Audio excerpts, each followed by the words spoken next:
नमस्कार दोस्तों। आज हम बहादुर के कहानी के दूसरे एपिसोड को हम बताने जा रहे हैं। उसमें हम बताए थे कि निर्मला और बहादुर के बीच बातचीत होती है और उसमें निर्मला बहादुर से पूछती है कि तुम अपने रुपये माँ को क्यों भेजते हो।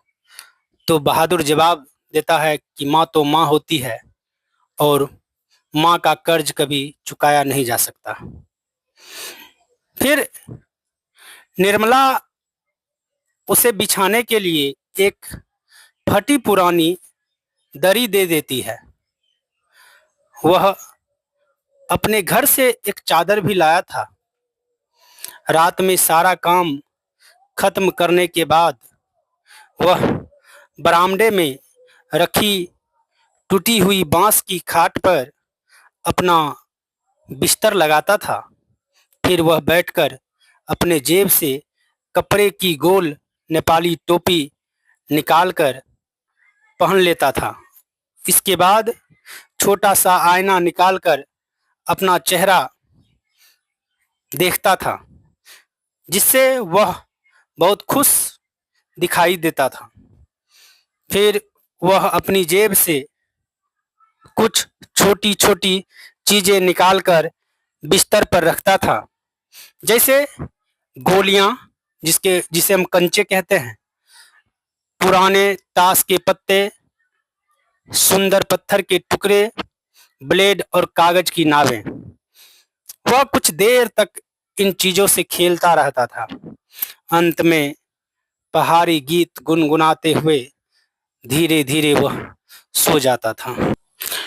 लेखक के घर में बहादुर के आने के बाद पूरे परिवार को बहुत आराम मिलने लगा। घर साफ सुथरा दिखने लगा और लेखक को अपने नौकर होने पर गर्व होने लगा। धीरे धीरे परिवार के लोग बहादुर से हर छोटा बड़ा काम कराने लगे।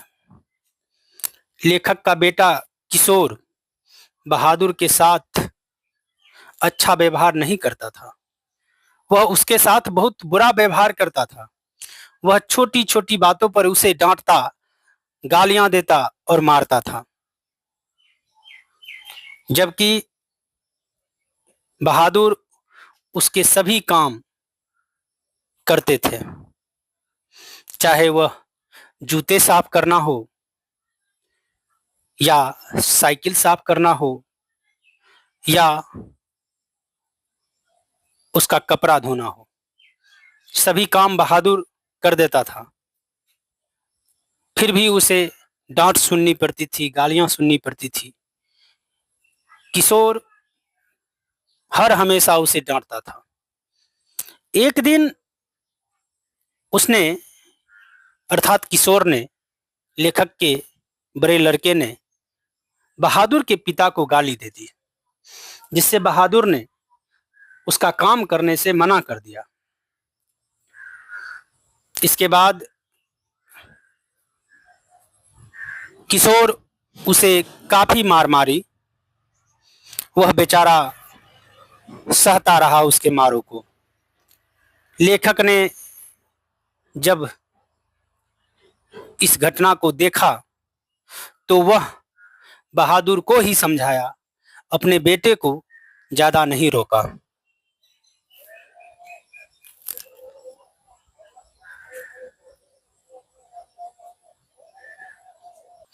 इसी तरह चलता रहा, लेकिन एक दिन फिर एक घटना घटती है। ज्यादा नहीं रोका।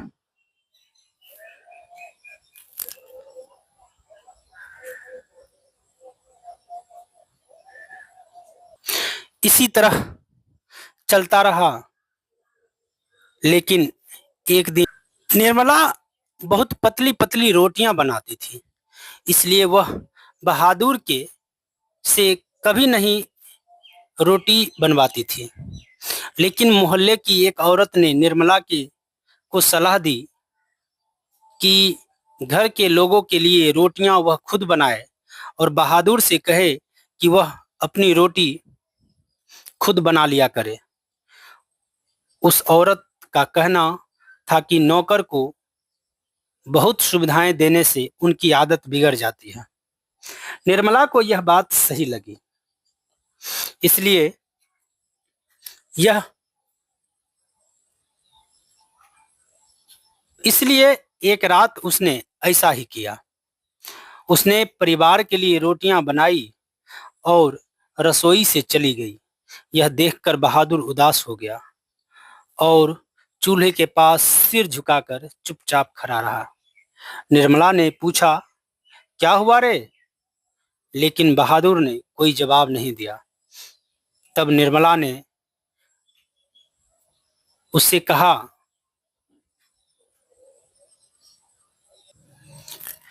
निर्मला ने पूछा, क्या हुआ रे? लेकिन बहादुर ने कोई जवाब नहीं दिया। तब निर्मला ने उससे कहा कि चुपचाप अपनी रोटियां खुद बना ले। निर्मला ने बहादुर से अपनी रोटियां खुद बनाने को कहा। बहादुर चुपचाप खड़ा रहा। निर्मला को गुस्सा आ गया और उसने उसे डांटते हुए कहा कि कोई घर का लड़का तुम नहीं है जो तुम्हें पतली और नरम सी रोटियां बनाकर खिलाई जाए। उसने कहा कि नौकरों को अपना खाना खुद बनाना चाहिए।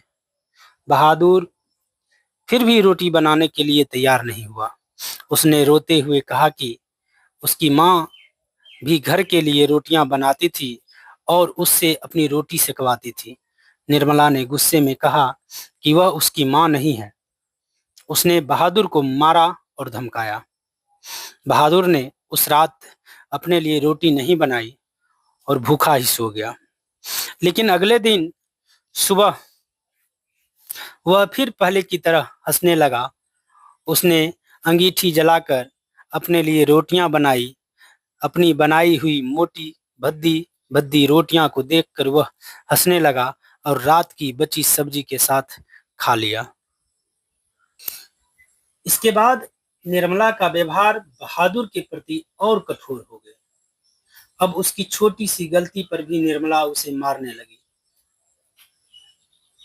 इस तरह बहादुर को मारने वाले घर में दो लोग हो गए और कभी-कभी एक ही गलती के लिए दोनों उसे मारते थे। बरसात का मौसम बीत चुका था, लेकिन बहादुर के साथ होने वाले बुरा व्यवहार लगातार जारी था। घर के लोग उससे जैसे उब गए थे। उसे अक्सर गालियां दी जाती थी और मारा पीटा जाता था। एक दिन लेखक की पत्नी निर्मला के कुछ रिश्तेदार उसके घर आते हैं। वे किसी दूसरे रिश्तेदार के यहाँ आए थे और उसी के सिलसिले में लेखक के घर भी मिलने के लिए आ गए। लेखक बाजार से रेहू मछली और देहरादूनी चावल लेकर आए। सभी लोग मिलकर खाना खाया और फिर आपस में बातचीत करने लगे, मानो बातचीत की जलेबियां पक रही हो। बातचीत के बीच रिश्तेदार की पत्नी अचानक घर में कुछ खोजने लगी। उन्होंने फर्श, चारपाई और कमरे में रखे कागज तक को ध्यान से देखा। लेखक ने पूछा, क्या खोज रही हैं आप? उन्होंने बताया कि 11 रुपये उन्होंने अपनी साड़ी के खूंट में बांध कर रखे थे। बाद में उन्हें निकालकर चारपाई पर रखा था, लेकिन लेकिन अब ये रुपये वहां नहीं मिल रहे हैं। उन्होंने यह भी बताया कि वे उन पैसों से मिठाई खरीदना चाहती थी। फिर उन्होंने धीरे से लेखक से कहा कि बहादुर से पूछिए, क्योंकि वह कुछ देर उस खाट के चारपाई के निकट खड़ा रहा था और फिर जल्दी से बाहर चला गया। लेखक ने पहले बहादुर पर विश्वास करते हुए कहा कि ऐसा नहीं हो सकता, लेकिन रिश्तेदार ने कहा कि नौकरों को ऐसी चीजें करने की आदत होती है।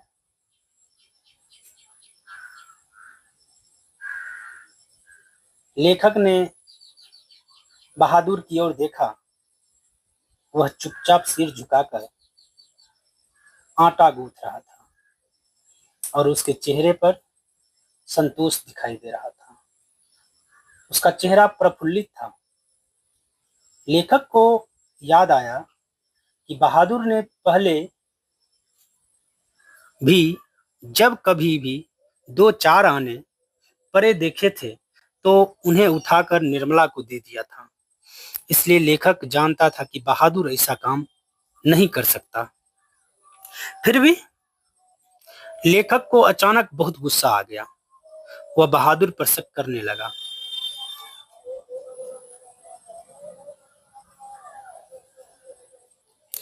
लेखक गुस्से में बहादुर को बुलाकर पूछा कि क्या उसने रिश्तेदार के 11 रुपये उठाए हैं। बहादुर ने साफ शब्दों में कहा कि उसने रुपये नहीं लिए। लेखक ने उसे समझाने की कोशिश की कि सच बता देगा तो उसे बुरा नहीं लगेगा, लेकिन बहादुर अपने जवाब पर कायम रहा।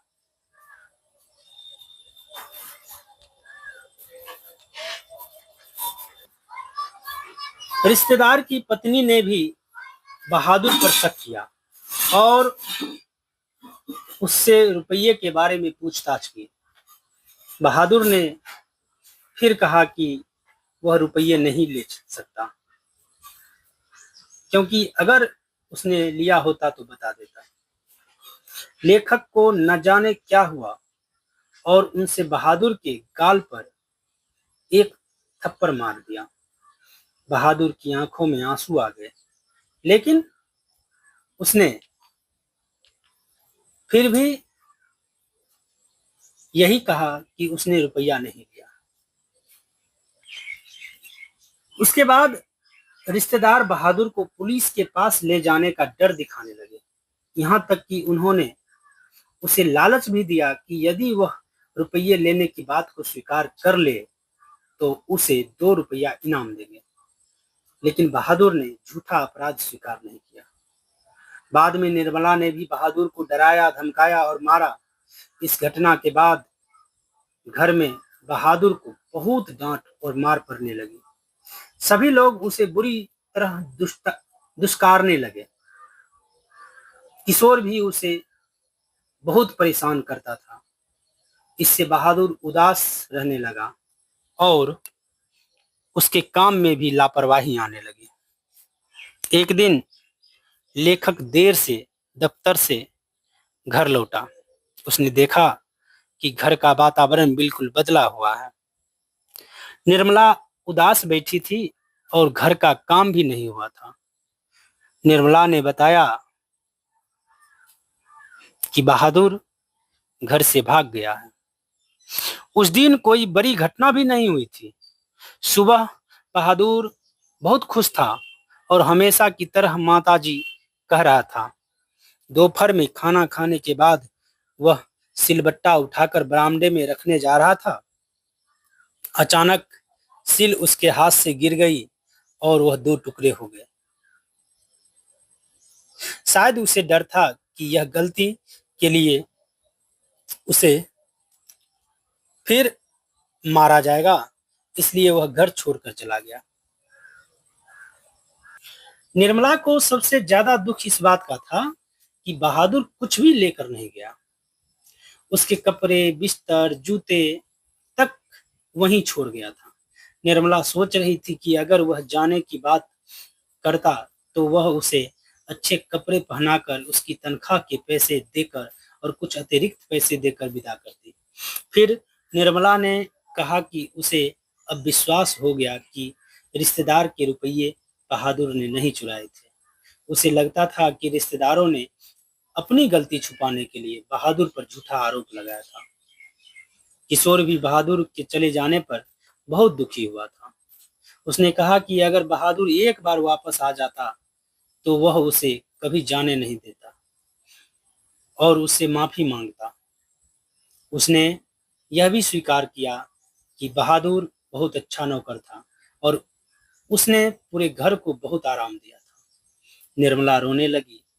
लेखक के मन भी बहुत पछतावा हुआ। मन में वह सोचने लगा, यदि मैंने उसे नहीं मारा होता तो शायद वह घर छोड़कर नहीं जाता। इस कहानी से हमें कई महत्वपूर्ण सीख मिलती है। बिना प्रमाण किसी पर आरोप नहीं लगाना चाहिए। बहादुर पर रुपये चुराने का शक किया गया, जबकि उसने रुपये नहीं चुराए थे। किसी गरीब या